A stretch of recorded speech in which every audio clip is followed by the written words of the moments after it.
Кај сакаш брат, дојди пред мене. Го дај микрофонот и го. Да. Што да кажете во судницата дека барањето за притвор се дължи на тоа што имате сознанија дека низ начин планираме бегство од обвинетите Кирил Божиновски и Милијана Киевска. Каде се тие сознанија, на што се должат и кога ги добивте за известност се погава? Најпрво сакам Павле, малце сам готово. Игор, микрофонот го криеш. Постојано апелираше, сугерираше, поднесуваше барања за притвор од осумничениот Никола Груевски и другите осумничени во предметот Титер. Ќе се сетите уште при првото поднесено барање за спроведување на истрага, беа предложени мерки притвор и истите беа одбиени. Кога го поднесовме обвинителниот акт, поднесовме барање за обвинување на мерка притвор и тогаш кривичниот совет одби нашето барање со наводи дека иако постои опасност од бегство, бегството може да го обезбедат со одземање на патната исправа и јавување на обвинетите еднаш неделно беше добро.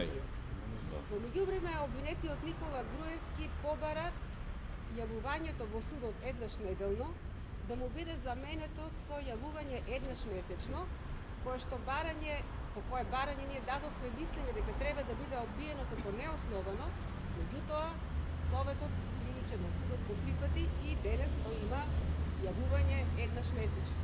Сите овие услови беа една предиспозиција да се случи ова бегство.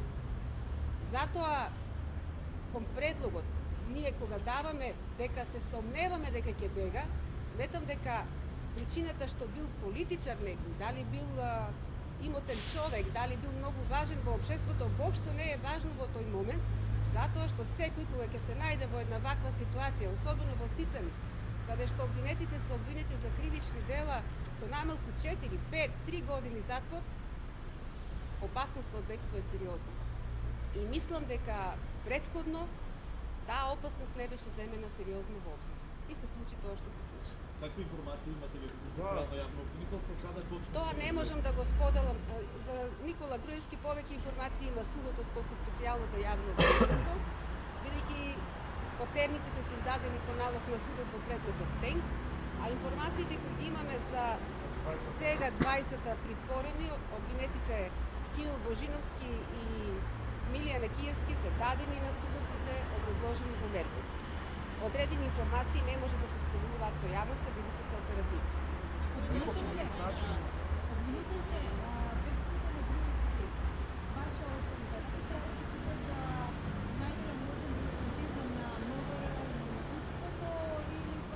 Не, мислам дека секој граѓанин во Република Македонија може да ја помине границата и без патна исправа. Вие знаете колку само мигранти влегува во Македонија. И па зашто тоа Груевски не беше?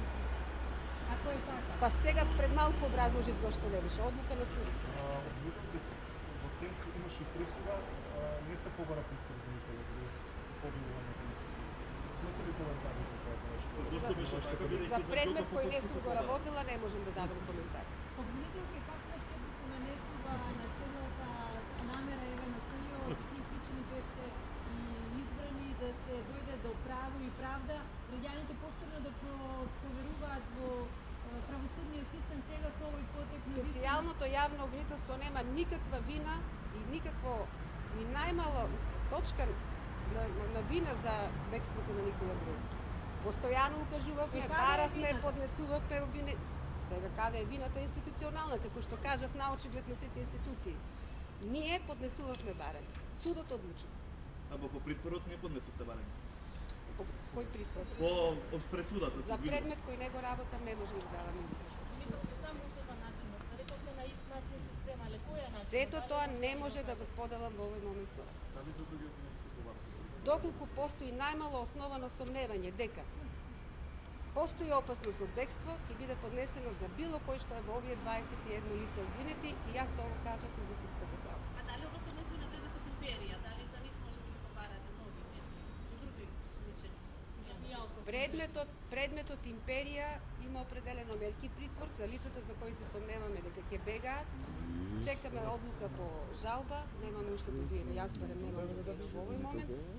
А истрагата ќе се проширува, соодветно на проширувањето на истрагата ќе се бараат и мерки за обезбедување на присуство на лицата и не само за нивно присуство, туку и влијание на сведоци, уништување на докази, подсвекување на докази, по сите основи. Дали ќе побарате и за мијалковски? Доколку постои најмал основ на сомневање, дека постои опасност од бегство или влијание врз било кој сведок, веднаш ќе биде поднесено барање за спроведување истрага на притвор. Нема недопирливи во оваа држава. Очигледно има и допирливи и недопирливи.